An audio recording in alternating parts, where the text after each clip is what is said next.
This is how you can use empathy to take down envy. I did a whole month where all I did was talk about videos and media and food in relation to empathy. How they use empathy, how empathy can be learned for us, what we can use empathy for. But a lot of the things that I did and said was kind of negative, like using empathy to relate to poor people, and using empathy to relate to people that need water, like in Flint, Michigan. But I didn't use a lot of empathy expressly improving your everyday life, which it can and does. So this is going to be one example where it's going to take down envy. Quick aside, at the end of the video, I'm going to talk about punishment. There is a proud tradition in vlogging of people being punished for misbehaving on a few key rules, and I'm just going to talk about how you can help punish me. So definitions out of the way first. But envy and jealousy are two different things. So envy is when you want something that somebody else has. Jealousy is when you're afraid that somebody is going to replace you. So if you're afraid that your cat likes your friends better than you, that's jealousy. If you are sad because your cat got promoted and you didn't, that's envy. If this is your first video you've seen on my topic, empathy is feeling what other people feel or being able to relate to the experiences of other people as if they were you yourself. So when you read a book and you're following this character and you totally feel for them and share in their goals, that's empathy. The people that are supposed to be masters of empathy are writers. We make a world for you to read and for you to live in and for you to see exactly what they do and strive with them. We have to be able to convey their feelings in a way that can easily relate to you, a lot of times without you even realizing it's happening. That is fantastic. It's so crazy, right? But a lot of writers have trouble relating to writers, which is the most counterintuitive thing you can think of. But also, it makes a lot of sense because of competition and the myths of the one man, the one person making art, toiling away, making their genius print, and then releasing it to the world. It's a myth, pretty much. And I used to hate other writers. I dealt with this when it was pointed out to me how very silly that was. But I still see signs of envy and writers just hating other writers for various reasons on forums and writing groups. This might be a topic I've used. I should rewatch my empathy month. I really should. I'll do that. For those of you that aren't writers or want to write or are new, let's just introduce writing to you. Writing is two things. Writing is rewriting, and writing is constant failure until it's not. While I said that the single genius in the room making the work of art in the darkness is kind of a myth, it's also partially true because there is a lot of time spent alone if you're a writer, and there's a lot of time failing depending on where you're starting at as a writer. Books, though possibly a solo act of a thing to make, are also possibly a huge group effort. There are beta readers, there are critiquers, there are editors, there are people that just go through and help you hone the little kernels of your story, and it's not necessarily a solo act. And there's also people that go through and maybe make it more marketable, maybe tell you things that you should include that would make sense. And writing is constant failure. There is a lot of time spent failing. But then books are always being published and articles are being put out and magazines print out, and those articles come from somewhere.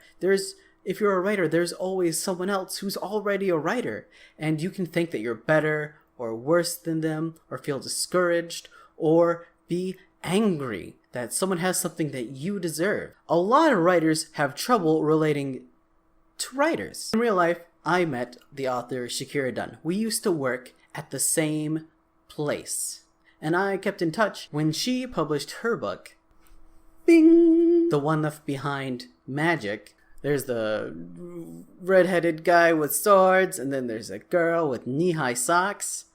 This is a little this is a little anime. You can tell. I know you. When she published her book, this is such a mess. This is such a mess. This is such a mess. This is such a mess. This is such a mess. This is such a mess. This is such a mess. I already did such a mess. I already did this one. How can it be this hard when I already did it? I'm such a mess. This is such a mess. When she published her book, this is such a mess. My friend Shakira Dunn put out her own novel, self-published on Amazon. The One Left Behind, Magic.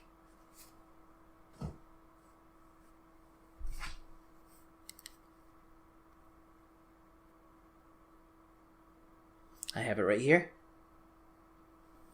Look at that. And although at the time I had gotten over my feelings that I hated other writers and that I didn't want to talk to them and I didn't want them infesting my mind, I had gotten over that because they're relatable and other writers are a fantastic resource and there are people that will understand me the most. And I am supposed to be someone who understands empathy and someone who understands where other people come from. So when I was envious that she was able to publish her book, that she had a published book, that she had done a thing that I had yet to do,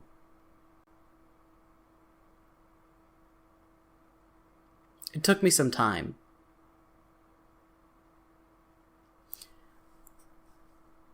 I had to really think about why I had those negative feelings about it. I had to force introspection. I had to think about it long and hard because there's no reason why I shouldn't want my friend to have a published book. And there's no reason why I shouldn't want my friend to be successful.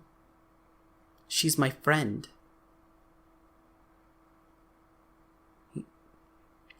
Do you understand that? I'm supposed to be supportive. I'm supposed to be grateful for her success. And I wasn't completely. I bought it, and I read it, and I hated it at first. Because there were things there that I wouldn't have done. Because there were things there that I wouldn't have done. There were words I wouldn't have written. There were style differences, and I felt frustrated. And I felt like I could have helped make this better. And I felt like I should. And I felt like there's been a mistake on some kind of level. You're the mistake, Fridge. You. But unlike work, where someone could get promoted for the job that you wanted, or you can think that you're the only one doing work there. I've definitely used this example before. You are not the only person doing work. The company does not depend on you. You can quit, and it will still running. There will still be there will still be that retail store when you leave. Trucks will still be driven and parked. It will all keep going. On time, or behind time, with or without you. Everyone works. I saw Shakira work. She wrote on her breaks. She wrote at the register. She took notes. She read. She was always writing. She's always writing. She works hard. I saw my friend working hard. If I couldn't relate to her, if I couldn't parse out what she deserved versus what she earned and worked for, then that would make me a complete and utter failure.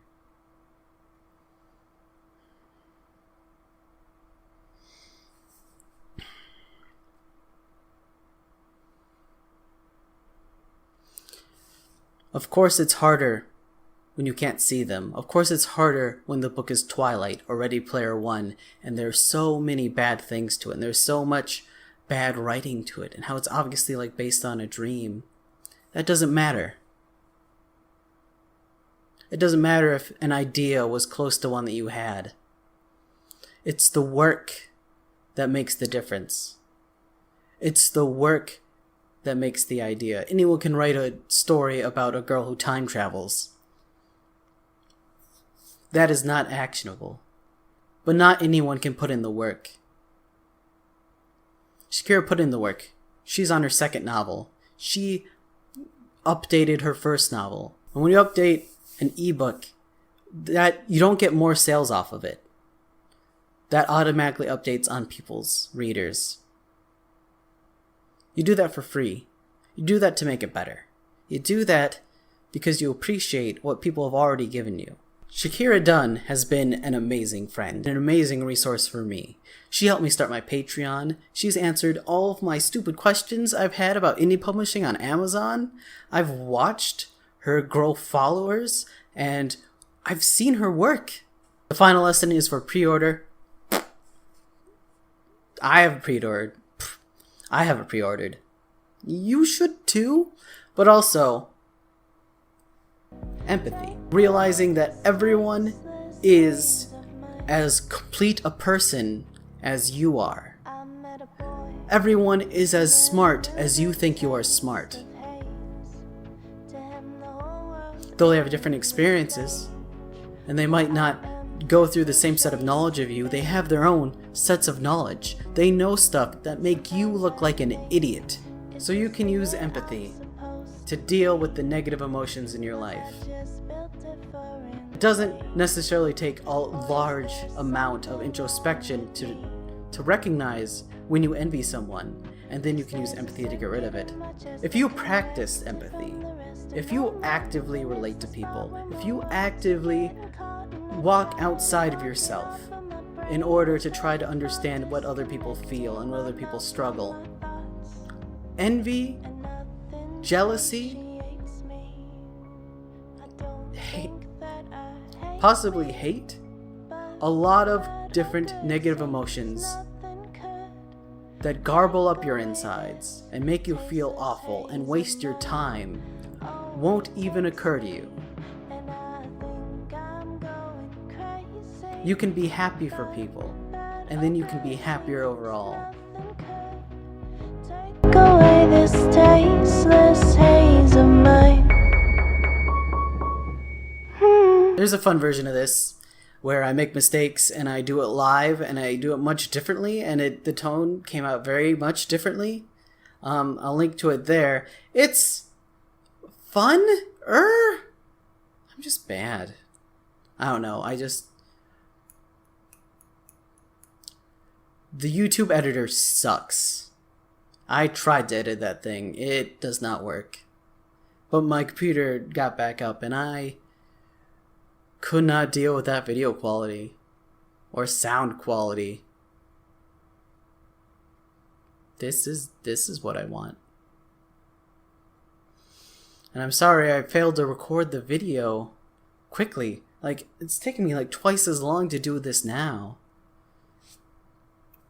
I don't know, sometimes you just have a mental block and have to do something very specific to make things work. Someone should make a video about that. Let's talk about punishments. So I deserve a punishment. I have been naughty. In the fine tradition of vlogging and the Vlog Brothers and Zay Frank, I will be punished for breaking a rule. What are these rules? I actually put them up on my Patreon. I won't be swearing on video or in streams. I put up a video every Thursday, and I will not refer to any complete video that I have or stream as content, like the evil marketers want me to. What you can do is in the comments, you can put down a couple punishments. And I took a couple examples of punishments from the Vlog Brothers that they have done. Possible punishments are wax the chin, try to give away peeps to strangers on the street, lick a cat, sing a song while looking silly, spend a stupid amount of time in a store or mall, do a video outside my genre, such as makeup or workout videos, dry hump an entire town, I don't know if that fits my... slap myself, doing 6 videos in a week, taking comments from an adult site and putting them on other videos, even probably my videos or popular YouTubers. So that's the idea. A punishment is just fun extra video. Either it will be, I'll tap it on the end of a video, or it'll get its own video depending on how big it is. And if it has nothing to do with my normal and is not very great, then it might just get its own day. So it'd just be an extra video that week. Be sure to check out mine and Shakira's Patreons. The final lesson, is on pre-order, and once it actually releases, you'll have to spend, I think, $4 to buy it, so it's only $3 if you want to pick it up. There's the... I'll have an... I don't have, like, an Amazon affiliate link or anything, so... Maybe you should search for it yourself. I don't need that link. I don't need that. Thank you, Shakira, for all your help. I don't know if I said anything about Shakira's actual books. They're fantasy book. Why? Were there adult stuff? It's why. Anyone can read it. Just do it. Bye. We're done. This is taking too long. I'll be your empathetic savior. Call me up, I'll meet you later. You can praise me for the way I always know just what to say. The cat went in the other room to puke. How polite.